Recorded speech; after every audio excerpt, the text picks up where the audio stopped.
Hello, and welcome to Hart and Hustle. I'm the Hart. I'm the Hustle, but she's the star of the show, Mallory Hartley. That's not true at all.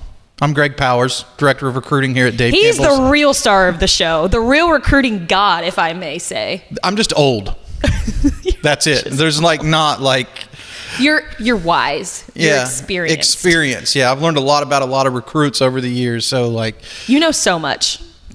Although each one is unique and individual, there's callbacks now.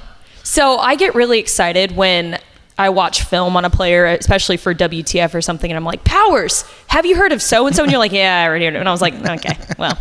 So yes, you know everything. I know nothing. That's not 100% true because I'm deeming you as the princess of Pflugerville Weiss today. And I'll be the prince of Texas A&M. How's that? I like that. I like that a lot. Also, fantastic graphic. These colors are, they go really well together. Sometimes we have a tie-in between the two programs, and there may be some tie somewhere. Maybe Texas A&M has offered one of these younger Pflugerville Weiss prospects or something already, but there's not a direct tie. It was just going to be fun to talk about. They're kind of near, each other too a little bit. I mean, Weiss has a big game this week, Man, which is really what popped it into my mind is we haven't talked about Weiss yet. Right. And I should mention this is episode 10 already of Hart and Hustle. And obviously, as you see behind us, we're talking about the Pflugerville Weiss Wolves and the Texas A&M Aggies. And like you mentioned, Pflugerville Weiss has a huge game against College Station this week. And that'll be for sole second place in District 12 5A Division 1. Yeah, that's a big game. Because they already lost to A&M Consolidated, which they're still undefeated. Right. A&M Consolidated beat College Station, so they've already got first place in that district. So this is going to lock up second place for sure. This Thursday, our good friend EJ Sanchez will be on the call for that game, which shout out to EJ. He gave me a lot of great insight on how talented this Pflugerville Weiss team really is this year. The more I get into Texan Live stuff, now I've been here since the jump, when Texan Live came on. Yeah. But to kind of give people how it works, it's not different departments per se, but there's different moving parts in our office, and Texan Live is its own thing, right? It's its own beast as far as the job that you guys have to do and scheduling games and getting announcers and camera guys and women and all that kind of stuff to go out and do this. Well, EJ's one of the people who I met for the first time on the beat this year. It was at Waco U in Lampasas. Yeah. Very, very talented when it comes to the recruiting landscape. He knows a lot.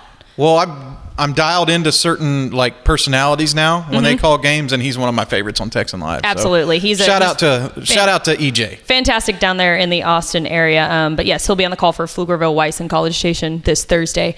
Very, very excited for that game. It'll be a lot of fun. But speaking of the Wolves, shall we dive into this talented class? No time to waste. So we picked this team because one, they had a great matchup this week against College Station, and two, you look at this team from top to bottom, from 2025 all the way down to 2028, and this class is not even class. This team is loaded.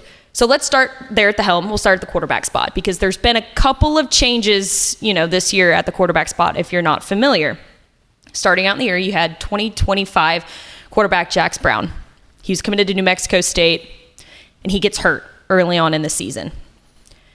And I think the reaction of a lot of people when they saw that happen was, oh man, they've got a plethora of weapons around him.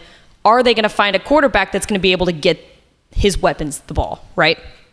Not to worry. In comes 2028. That's right. 14-year-old Jaxon Schad to lead this team. And I think that myself have just been blown away by this kid's character. You wouldn't be able to tell that he's 14 years old. His poise, his pocket presence. He's so comfortable already in the pocket. His footwork's outstanding. The arm strength on this kid is fantastic. Pretty good size for a freshman. He's got obviously a couple years left on varsity for him to grow into developmental years. Correct. But I've just been so impressed by how he's been able to almost seamlessly come in and not take the job, but fill in for a 3-year varsity starter. First and foremost, Jax Brown, we wish you a speedy recovery. I know that you had successful surgery. Heard he's doing well in rehab too, so really, really glad to hear that. Recently decommitted from New Mexico State, so he's back he's back on the recruiting market. So if you're in the need for a quarterback, you're going to have to go back and watch his junior tape, but he's already been stamped verified as a guy that can play at the next level. So I'll be interested to see how that goes, because I think somebody's probably going to dip in there now because he has that injury and get a steal. So rooting for him and rooting for the best possible outcome to his recruitment as National Signing Day approaches here on December 4th. But kind of just talking about Schad, they introduced me to him at State 7-on-7. Their team was absolutely loaded at that event.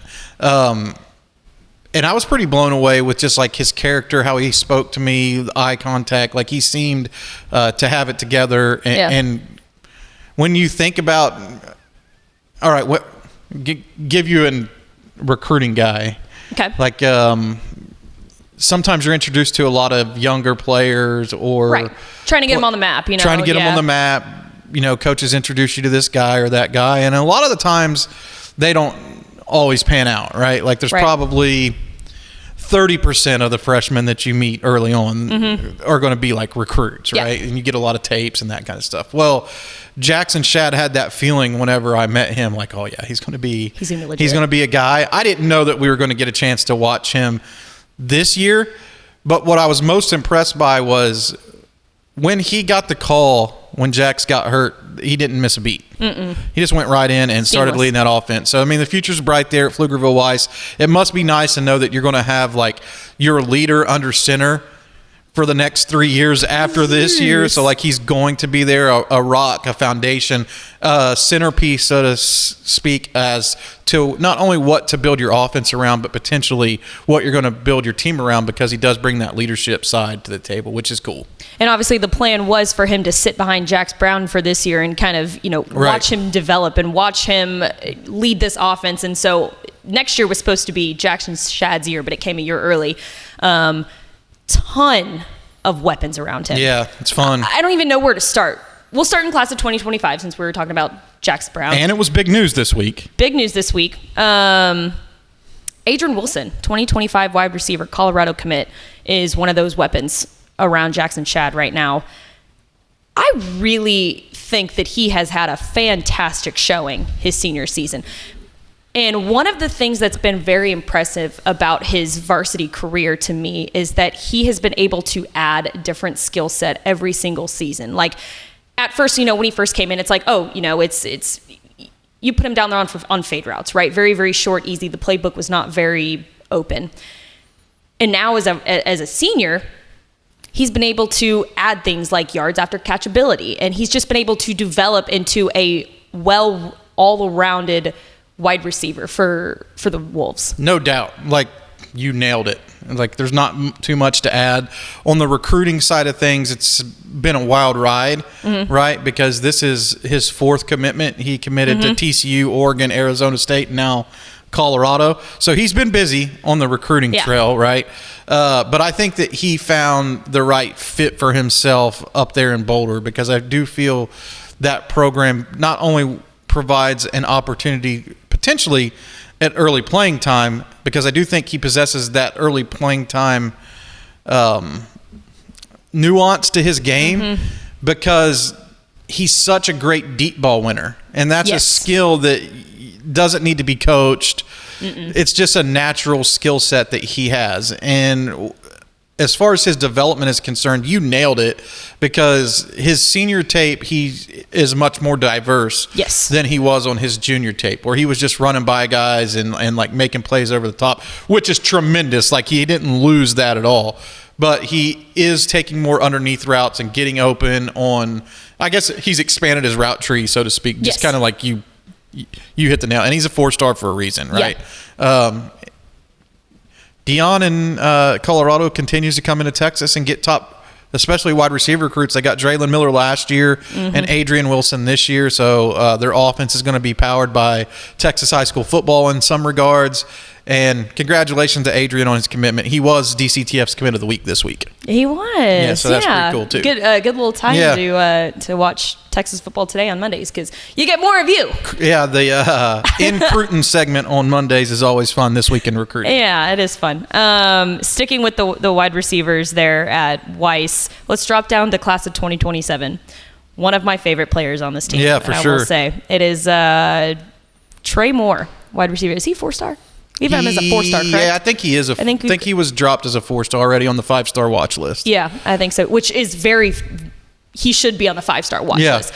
With his age and the skill set that he already has as a wide receiver, definitely earns him a place on the 5-star watch list. He's 6'3", 190 already as a sophomore. And all of it, like he's jacked. All of it, jacked. And what I really like about him and what I think sets him apart from different D1 Power 4 receivers is that he's also a tremendous blocker, which will come into hand when you can be fit into many different types of offenses at the next level. Yeah, no doubt about it. Like Tre Moore might be better than Adrian Wilson. Mm-hmm. That's saying something, right? Because Adrian Wilson has this playmaking ability that just like when he goes up for a ball, you hold your breath. Yeah. You know what I mean? Like something special could happen. He's going to win those 50-50 balls. Tre Moore's a more complete player at this stage in development than what Adrian Wilson was when he was a sophomore, in my opinion.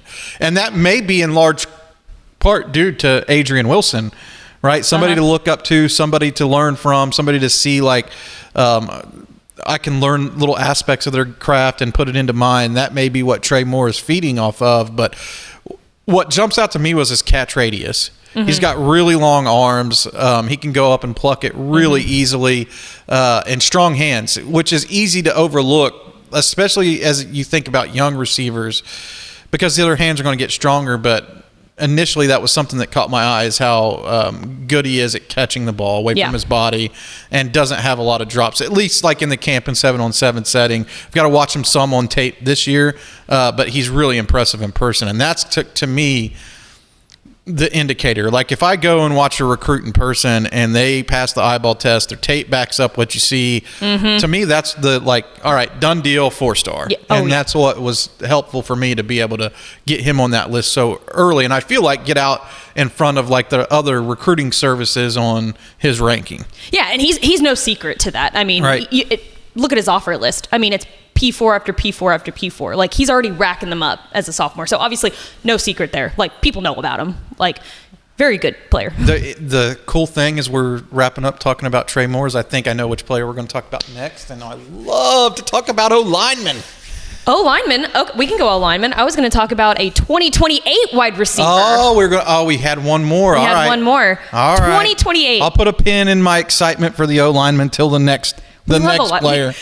Big boys deserve love, right? All right.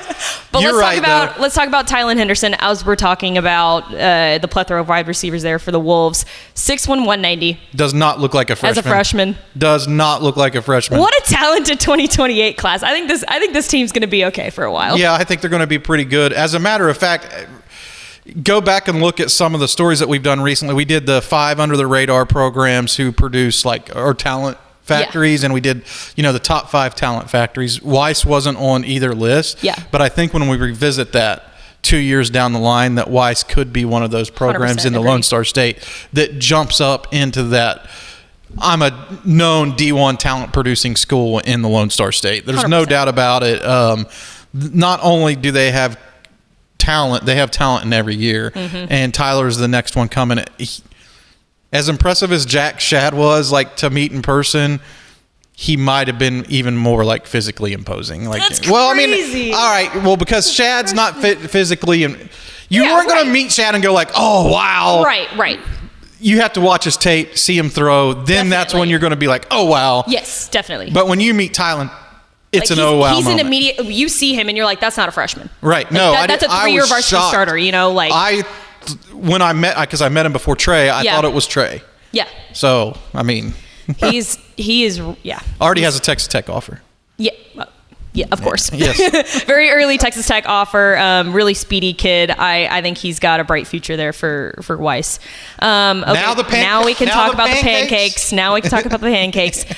Two offensive linemen that I want to highlight here. That's one's J.J. Mays, Yep. 6'3", 285, and then Marquise Libby, 6'2", 285. Big boys up front. Now, I know that Mays, I think he's going to Ole Miss this weekend, if I'm not mistaken. I saw that he was taking a visit SEC to Ole Miss visit. this weekend. Yeah, it's big SEC visit, which is fitting. I mean, he's class of 2026, but already getting looks from big SEC schools. I'm just going to be honest. One of my favorite players in 2026. And I don't think that his ranking on the big national sites may not match what he deserves based on his tape. This dude is a road grader, but he's not just a road grader. He has pretty good feet. Yeah. And he can move really well in open space. I love what he's bringing to the table. His tape is fun to watch, which, a lot of times you're watching dudes block. It's not like, if I get excited every time. I can't help it. Like, I'm an offensive line junkie. Oh, yeah. Who wouldn't be? My friend Gabe Brooks over at 24/7 Sports would tell me that I'm a defensive back guru, but in my heart, I'm an offensive line junkie. I love to watch these dudes get out and run the open field, and he's very athletic, brings a lot of qualities to the table. Hungry is a good way, I feel like, to describe his game or his mentality, as he not only attacks each and every week, but as he attacks the recruiting process, I think he's going to get a whole lot of attention because he's the perfect fit for the interior line in college. He plays tackle now, but he's going to kick inside probably in college. But he's extremely athletic.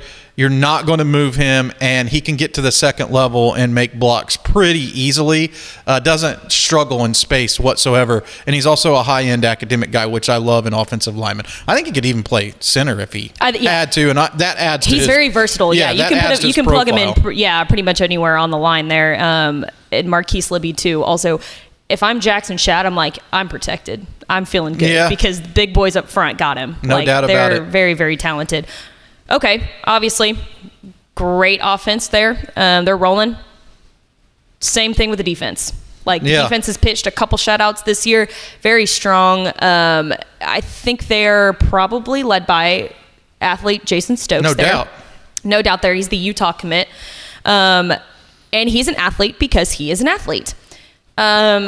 Fantastic defensive player, defensive back. He can also punt.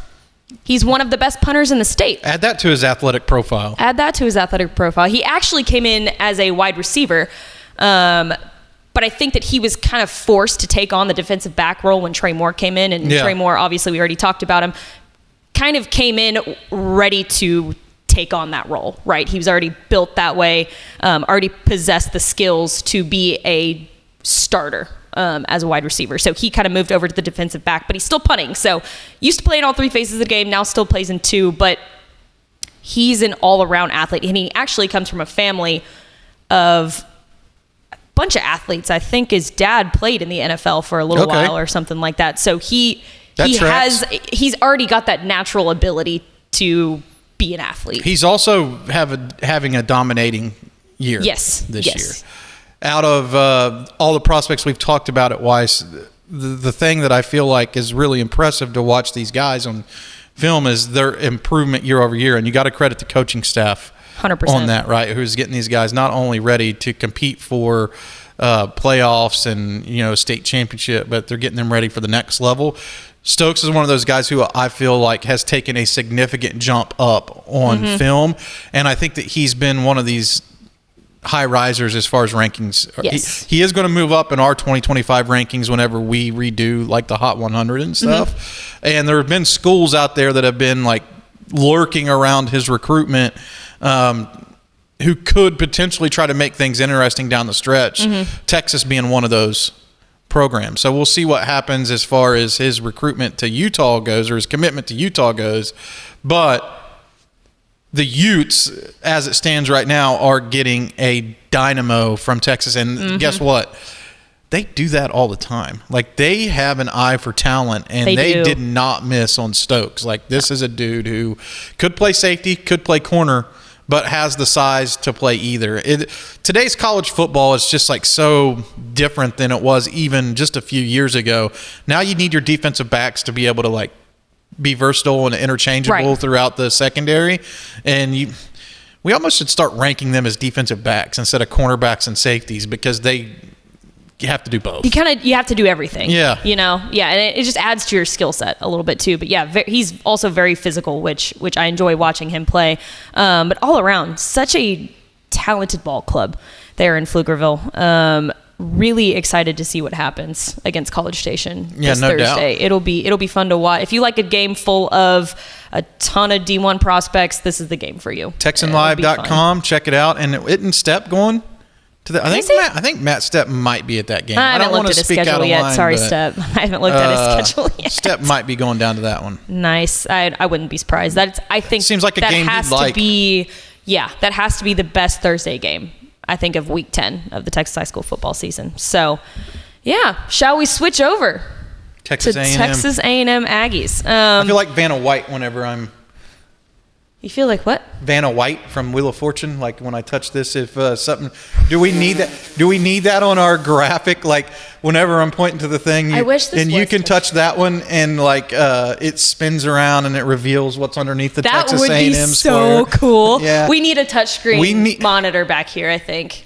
Producing on the fly. Bosses, if you're listening to this, we need a touch screen so that we can touch it and flip it around like Wheel of Fortune. I think that would add a lot. Yeah, I agree. really do. I think that would add a lot to Heart and Hustle. Maybe WTF I think the investment would be worth it. We could do so much with that. Like we'll start there, but we could think of other ideas too. I think so too. Anyway, my bad. While you're doing this, I'm going to get my...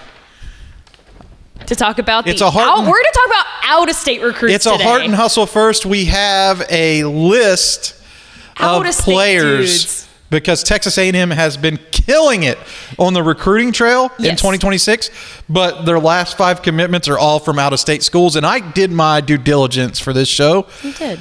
Last night, I stayed up late, and I watched out-of-state players. Heart and Hustle, Texas teams, Texas talents. Plus out of state, some California, some This Texas A&M is a Texas team who's gotten out of state players. Here are the names. They're all rated as 4 stars by 24/7 Sports. And this is class of 2026. And that's the source that I'm going to use when it comes to like discussing out of state or national recruiting rankings. One, because our friends are over there. Yeah. Right? So shout support, Mike Roach, Gabe Brooks, Hudson Standish, all of our friends. But TexAgs.com also does a tremendous job of covering Texas A&M. So they get so in depth. It is such a great resource. Yeah, TexAgs is. And my friend Jason Howe kind of helped me with some of the Texas A&M stuff today, especially as it relates to like these out of state players and the recruiting weekend that Texas A&M had. Jordan Carter, edge rusher from Douglas County, Georgia. 91 ranking, which probably places him like in that top 200 range nationally. Heck, even for the young players, that might be top 100 range as I think about it for the class of 2026. They might not have expanded out to those 95s and stuff yet within that class. Really good edge rusher from Douglas County, but they didn't stop there. They also have picked up a commitment from wide receiver Aaron Gregory from Douglas County, so that Douglas County program must be really loaded in Georgia. And both of these guys like passed the tape test. They were really bringing it. They were really good. Samu Moala from edge rusher from out in California, so they've already picked up 2 edge, also a 4-star, ranked as a number 160 prospect in the nation, so that's a pretty good commitment. And here's where I gotta shout out my boy Brandon Huffman from 24/7 Sports, who helped me with this because I didn't want to destroy his name because he could be the future signal caller of the SEC champions one day. Helaman Kasunga, quarterback. There you go. Nailed it. Quarterback from out in Utah, 6'1", 200-pounder. I liked his tape. Yeah. A whole lot. Like he was a guy who really threw it around, and I thought that he had a high ceiling for development. I think he fits into that Texas A&M offense, what they're doing really well right now, because he's kind of versatile. But what I really liked about him is that he didn't hesitate to put the ball into what I would consider dangerous situations at times, but he has the accuracy to do that, and that jumped out. So he got the ball out quick and easy, effortlessly, and wasn't afraid to press the action. And I think that you got to have that chip on your shoulder to compete in the SEC. You're not going to go out and play or beat LSU if you don't have a little bit of moxie. And I think that he has it in spades. I also feel like his ranking and his talent aren't going to match. His talent's going to be better than his ranking because he doesn't have like all the intangibles. Yeah. He's not 6'4", which also allows Texas A&M to be active, I feel like, in the recruiting portal as well, or the transfer portal when the time comes. Because in today's game, you can't afford to kick back and just be satisfied with like a high school kid coming in to lead your offense. If there's a quarterback out there in the transfer portal who's going to make your team better, you have to pounce on that quarterback now, even if it makes people mad. Yes. Because your job is on the line every year. And I like that because you're going to fill in with developmental guys and then attack the transfer portal possibly on immediate impact guys. And I think that this commitment allows them to do that. Another defensive lineman, Trayshawn Ruffin from out in North Carolina, 6'3", 307-pounder. Yeah, that's a big boy. Big boy. Yeah. So anyway, Texas A&M, 3 of these commitments, the first 3 that we talked about, Douglas County and from out in California, the other edge rusher, came following or on the heels of the big LSU win. So a tremendous recruiting weekend in College Station. And I want to talk about that here in a second, but I also want to highlight 2 of the 2026 kids from Texas because we're pretty familiar with them. And that's one of them is safety Markel Ford from Mesquite Horn. Yep. And then a North Forney guy, cornerback Ryan Gilbert. So obviously they're doing very well out of state, but they're also able to keep those in-state guys as well. Very, very talented defensive players there. It's interesting to see their recruiting strategy too, because right now in the 2026 class, 2 of the commitments are from in-state, but a large majority of them are out of state. Are from out of state. So their national prominence is rising. I feel like I shouldn't say that. I can and can't say that. Here's the thing about Texas A&M, and we've talked about this on ROF before. Yes, I agree. They've always been hot on the recruiting trail, especially in the state of Texas. Mike Elko has brought in a different kind of moxie to this team. When you listen to his press conferences, when you hear him talk about his players, the vibes around this A&M program have done a complete 180, I think, since Jimbo Fisher has been at the helm there last year. Do you agree with that? Yeah, and he's rolled back the politician comments that he made after the game and the press conference. Yeah. And I understand that. I don't think that he was putting Jimbo Fisher in the crosshairs when he made that statement. No. What I think he is trying to say, and what I think that I feel like we all feel, is that the Texas A&M program is we're going to lace up our work boots and go to work every day. Yes. And you feel that, right? Like, I think. It translates on the field. Not you, the general you feel that. Right. And it translates on the field, obviously. I mean, a huge win this weekend against LSU. There were some guys there. Most notably for me, one of my favorite players in the state, and that's Jasper tight end Keody Armstrong. And we've already talked about him when we first talked about Texas A&M. He's actually to me the ringleader of this class. A lot of times he's getting people fired up. Whenever A&M had a big game earlier this year, he was the one leading the "In Elko We Trust" chants on social media and getting all the other recruits to say it with him and stuff. And that's a big deal. Yeah. I don't want to understate how big of a deal that is, because you could be a recruit on the sideline watching a game and thinking about yourself playing there. But if you get involved, right? Like if you start to think of yourself as part of the team, that's whenever people are going to follow. Right. Well, that's whenever in your mind as a recruit, you think about, oh, well, I'm a fan of Texas A&M now, or I could be you know what I mean? So I think that's a huge deal to get the spirit up with the recruits, especially as they're taking visits to some of these big games, because the atmosphere in College Station is like none other. Yes. It's as good or better than any other stadium in the entire country. So getting a chance to take a visit there as a recruit is a big deal. I think so too. And then you also mentioned to me that Kelvion Riggins was there as well this weekend to watch that big game. A lot of their in-state recruits were on hand for that game. Yeah. Kelvion Riggins, Connor Carty, Keody Armstrong, et cetera, et cetera. All these guys came back with very positive feedback, of course, right? Yep. They're already bought in. They're already going to be on the team. I saw a quote from Keody Armstrong, and he was like, the atmosphere was insane. I believe it. And I believe it. I've never been to Kyle. That's on my bucket list. That and the Big House are on my bucket list to see in-person games at. But it's cool. I've been there for a game. Kyle Field, that atmosphere is like any other, and especially now that there's so much hype and so much moxie around this team, I can only imagine. When you're in the press box, it moves. That's how awesome, loud and like the atmosphere there. Like you can actually kind of, it's almost like being on an elevator ride. Yeah, right. Where it kind of is like a little unsettling. You know what I mean? Like, wow, I don't feel like this should be moving like this. Right. So you have to get used to it. So if you have that, if you don't like that elevator feeling, it does take some getting used to, but the atmosphere there is completely unbelievable. One of the recruits who wasn't there that they still continue to keep the heat up on is Lamont Rogers. Okay, in the class of 2025. He's committed to Missouri. At the time that he committed, he picked Mizzou over programs like Texas A&M and Oklahoma. They still have him as a guy that they're tracking in state. But by and large, like this 2025 class is pretty buttoned up. Like they've done a pretty good job of, and you can go back and watch our more in-depth like Texas A&M commitment breakdown, and I think that was either our first or second show of Hart and Hustle, circling back around now to A&M because they've been so hot in 2026 and of course picked up that big win with LSU, also looming a matchup with Texas. That is going to be electric, and the fact that we could potentially see the SEC winner, that could be the deciding factor of who's going to take control of the SEC. A lot of football left, and this week they've got South Carolina, which I think is a classic trap game. I don't think that South Carolina is I love Shane Beamer, but I don't think that South Carolina is as talented as Texas A&M. Texas A&M they should win that game, but I think that could be a classic trap game. It's in South Carolina, and of course they got like Prairie View A&M left on the schedule. They've got another one, and then it's Texas. Yeah.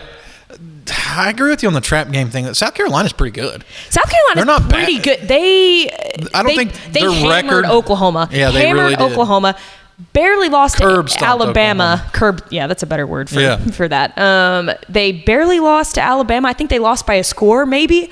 Beamer's offensive is innovative, is how I would explain it. Like very it's innovative. Like he's going to scheme you up he's going to have a scheme ready for that game. Whether it works or not is TBD, but he's going to have one. Yes. And it could be amazing or it could fall flat, but I think he's scheming it up. Yes, I think for Mike Elko and for Steve Sarkisian, I think the playbooks are going to be wide open for that game. Absolutely wide open. I wish I would have brought a DCTF Rising magazine in here from the DJ Hicks year so I could hold it up. So as because I think we're wrapping up this program for this week, but if I could have just pretend that I'm holding the DJ Hicks cover right here and shouting him out for how good he played last week. So former DCTF Rising cover boy DJ Hicks was balling. He's speaking of DJ, of course we didn't mention DJ Sanders out of Belleville, but he's class of 2025, obviously headlining that class as well too. Another DJ coming in who's a beast on the defensive line too. So very, very strong classes, I should say, for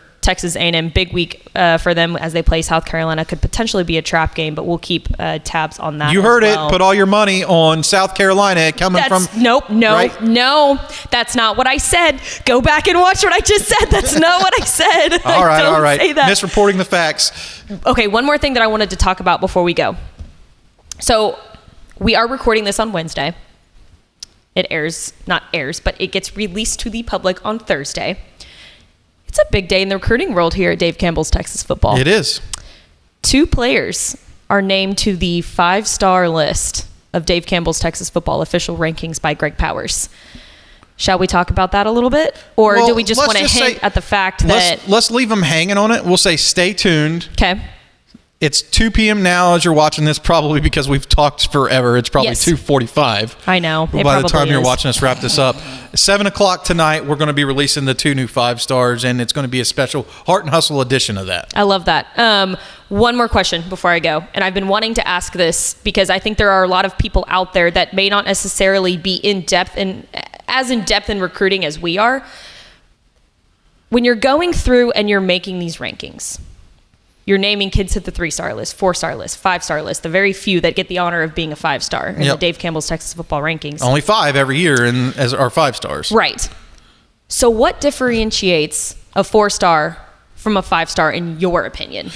I look as the easy answer for Dave Campbell's is you're ranked within the top 5, right? Like that's like the go-to tagline. But how do you make that top 5 compared to the 6th player that could potentially be a 5-star? It is extremely tough. For me, the thing that I go back to, whenever I'm looking at a 4-star player, and I think in my mind, I want that player to be an all-conference caliber player at a P4 conference. That's what I think of. So if you were in the top 50 and you were a 4-star and you were committed to UTSA, then I think that you have a chance to not only be an all-conference player, but you have a chance to be the best player in Conference USA.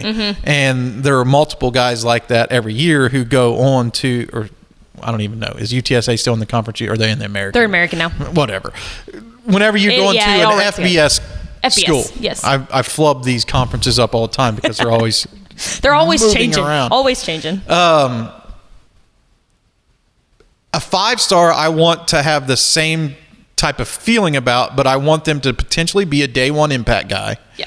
Right? Yes. Whether you are coming in and starting or making that position better because of your presence, right? A good example of this could be like Terry Bussey, since we're on A&M.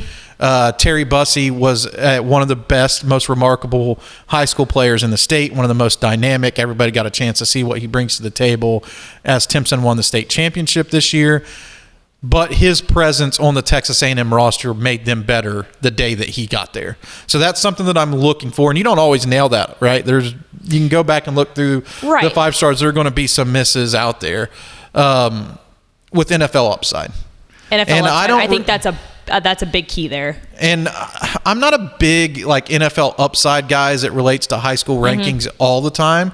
But I do think when you're at the very top, there has to be some sort of indicator or something that pushes maybe what a player could be number 1 or a player could be number 6. And I'm not going to get caught in this trap of, so-and-so is going to be the first pick in the draft and he should be your number 1 player. That's not how I do rankings.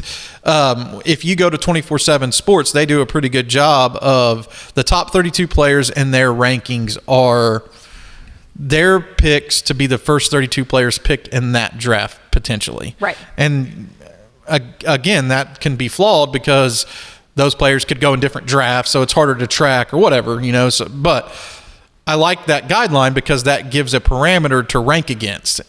Our parameter to rank against is we're looking for great high school talents. How are they going to impact the college game, and do they have an NFL potential? And I think those 3 things wrapped together in that order are how I do my rankings lists here at Dave Campbell's. We rely heavily on what the high school football coach says, not only for the talent, but the character of some of the prospects. And again, you're not going to get all those right. Some guys' character is masked until they're free. And people who have college-age kids know that whenever a kid goes off to college, it's a different dynamic. It's a different dynamic for them. They're going to become their own person, and they're going to become their true self because they're out on their own for the first time.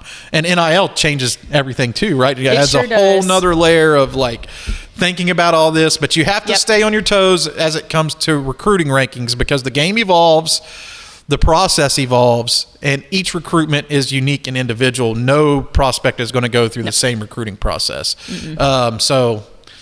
Just stay tuned to the star rankings. We update them all the time, but I'm very cautious about the 5-stars because you want to try to get them right, and you don't want to and there's only 5. So I don't like really lowering a player once he's been rated in the top 5. So we'll see how it goes, and stay tuned here in a few hours to see who the 2 new 5-stars are. I'll go ahead and give a little bit of a hint. They're in the class of 2025. 2 new 5-stars in the class of 2025 unveiled. And they're dudes. Yeah, they're dudes. They're both dudes. Well, all right, Powers. I love it. He's Greg Powers, Director of Recruiting at Dave Campbell's Texas Football. You can see all of his fine recruiting work at texasfootball.com/recruiting. Episode 10 of Heart and Hustle. Powers, you want to do it again next week? Let's do it. Let's do it.